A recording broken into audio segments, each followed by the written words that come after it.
Mga kabayan, isang malungkot na balita. Dito nabasa ko sa article ng Manila Times, bago lang, no, mainit-init na balita. So Duterte arrested to undergo booking procedure at the Camp Crame. So inaresto po nila si former President Rodrigo Duterte. Paglapag doon sa Ninoy Aquino International Airport.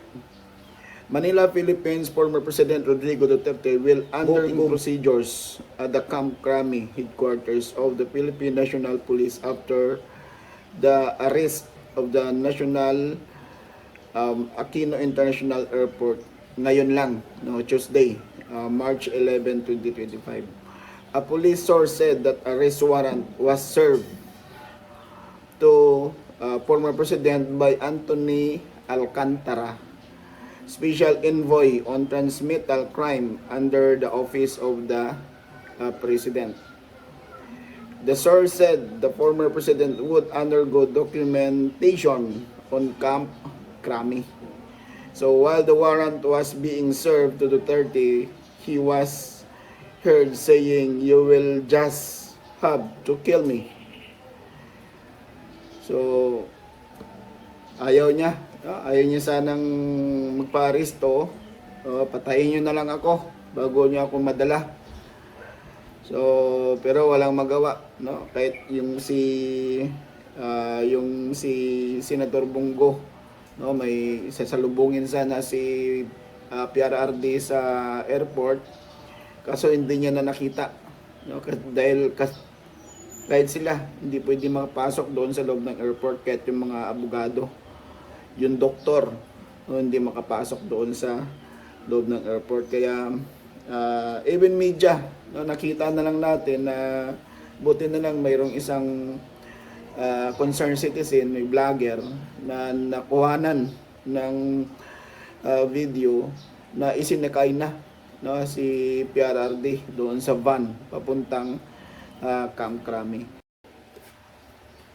Mga kababayan, ito ang sinabi ni dating Pangulong Rodrigo Duterte bago siya dinampot.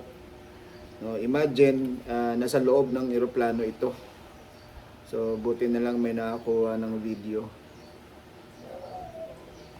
Halal bilang Pangulo hanggang sa ngayon, bilang sa private citizen. Kakampi ka dyan sa mga puti.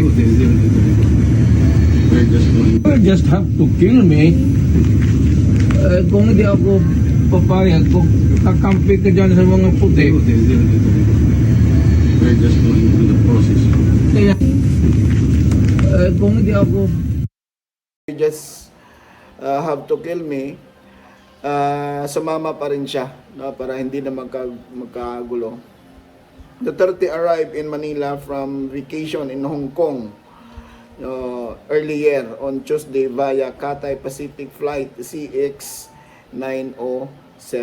So Duterte is facing possible criminal charges because of his war on drugs.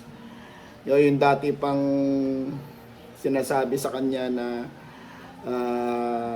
yung siya pa ay nanungkulan, yung napakagandang ginawa niya, yung war on drugs, pero yun pa yung yan yung ginamit laban sa kanya upang ang kalaban ay makaganti.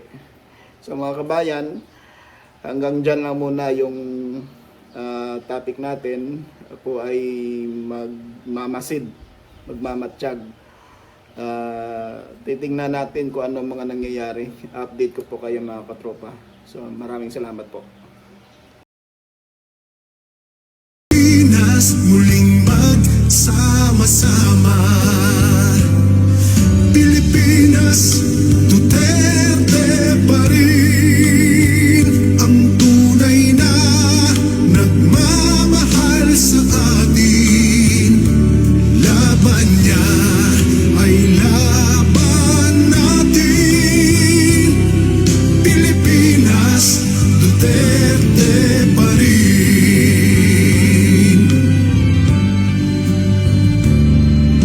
Inang bayang minamahal,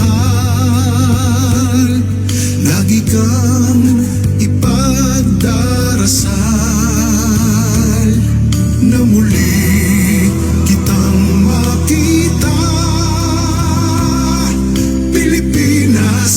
Bangon, may pag-asa pa.